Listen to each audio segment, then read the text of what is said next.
poison. That was the word that detonated everything. Not whispered, not softened, not dressed up in royal politeness, but thrown, sharp and deliberate, into a story that was already trembling on the edge. And the reason it hit so hard wasn't just the insult, it was the timing. Because just days before that word landed, King Charles did something nobody believed he would ever risk again. He opened the doors of Highgrove. And that's where this whole carefully managed illusion begins to crack. Because what looked, on the surface, like a quiet reconciliation, what felt like a fragile olive branch extended by a father who has been through more than anyone admits, was, underneath it all, something far more dangerous. A test, a gamble, a final attempt to see whether trust, real trust, still existed inside a family that has spent years tearing itself apart in public. He let them in. Think about that. After everything. After the interviews, the accusations, the books, the leaks, the endless cycle of private conversations becoming public spectacle, he still opened the gates. Highgrove, his private sanctuary, the one place he controls, the one place he feels safe, became the stage for what was supposed to be a reset. For the first time in years, they were all in the same space again. No cameras, no statements, no photographers lurking in the distance, just a room, a table, and a family that has forgotten how to be one. And yet, even in that moment, something felt off. Because this wasn't a warm reunion. It wasn't laughter echoing through the halls or long overdue healing unfolding naturally. It was controlled, measured, watched, barely an hour. That's all it took. Less than 60 minutes for years of tension to sit silently in the room like an uninvited guest. And one rule, just one, hung over everything like a warning. Keep it private. No leaks, no headlines, no spin. Just this once, keep it inside the family. And if you've been watching this story closely, you already know what comes next. Because within days, the silence was broken. Not subtly, not accidentally, but in a way that felt almost calculated.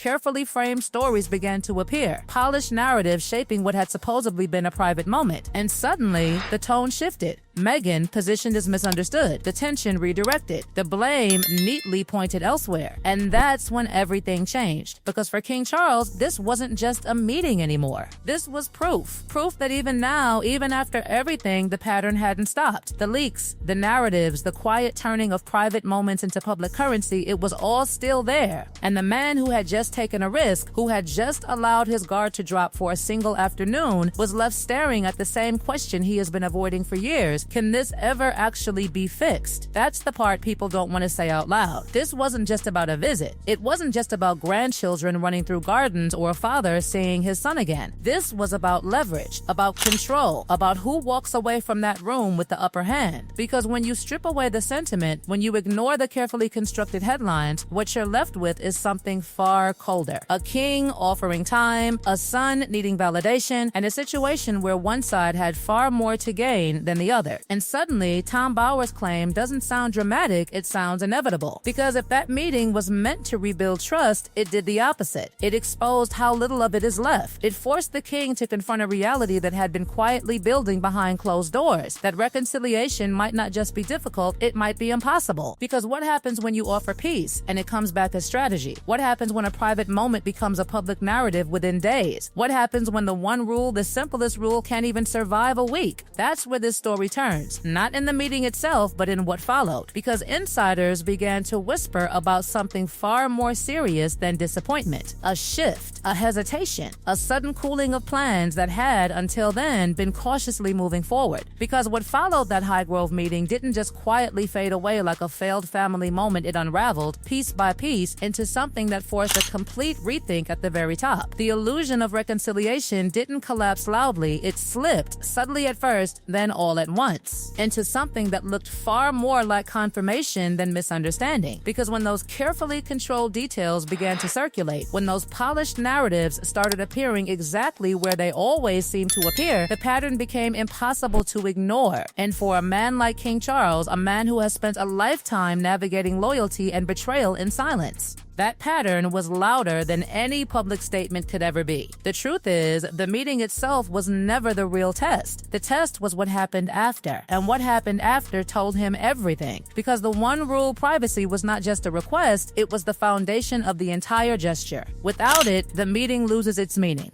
Without it, the trust he was trying to rebuild doesn't just weaken, it disappears completely. And yet, within days, the story had shifted from a private family moment into a narrative that felt strangely familiar, almost rehearsed, as if the outcome had been decided long before anyone even walked through those Highgrove gates. That's the detail that changes everything. Because it wasn't just that information came out, it was how it came out, where it landed, and who it quietly positioned at the center of sympathy. And when you look at it that way, when you follow the sequence instead of the headlines, it stops looking accidental. It starts looking strategic. And that is the exact moment where reconciliation stops being emotional and starts becoming transactional. Inside the palace, that realization doesn't spark drama, it sparks distance. Conversations that were cautiously moving forward begin to slow. Invitations that might have been extended suddenly carry hesitation. Because once trust is questioned at that level, it doesn't return easily. And this is where Tom Bower's claim lands with its full weight, because it's not just about what was said publicly, it's about what was understood privately. The Highgrove meeting didn't repair anything. It exposed the mechanics behind everything that went wrong in the first place. There is something else that quietly shifted in that moment, something even more difficult to repair than reputation, and that is perception. Because for years, one argument has been repeated over and over again, that returning, that reconnecting, that rebuilding has always been blocked by external pressures, by circumstances, by safety concerns and complicated realities. But Highgrove cut straight through that argument. It proved that a meeting could happen. It proved that doors were not locked forever. And in doing so, it removed the last protective layer around a narrative that had been carefully maintained. Once that layer is gone, what remains is far more uncomfortable. Because now the focus isn't on why reconciliation couldn't happen, it's on why it didn't hold when it finally did. And that question doesn't just sit with one side, it echoes through the entire structure of the family. It reaches Prince William, whose absence from any real progress now looks less like stubbornness and more like foresight. It circles back to every past moment that followed the same pattern, every private conversation that somehow found its way into public space, every attempt at peace that quietly turned into leverage. And this is where the rethink begins to harden into something more permanent. Because for King Charles, this is no longer about hope, it's about risk, about whether continuing to extend that hand leads to resolution, or simply creates another opportunity for the same cycle to repeat. And when a single afternoon can unfold into a situation that forces this level of reconsideration, the answer begins to feel less uncertain. There are already whispers quiet, controlled, but impossible to ignore, that any future steps will not look the same, that conditions will tighten, that access will narrow, that what was once offered with emotion will now be filtered through caution. And that is the real aftermath of Highgrove. Not anger, not confrontation, but calculation.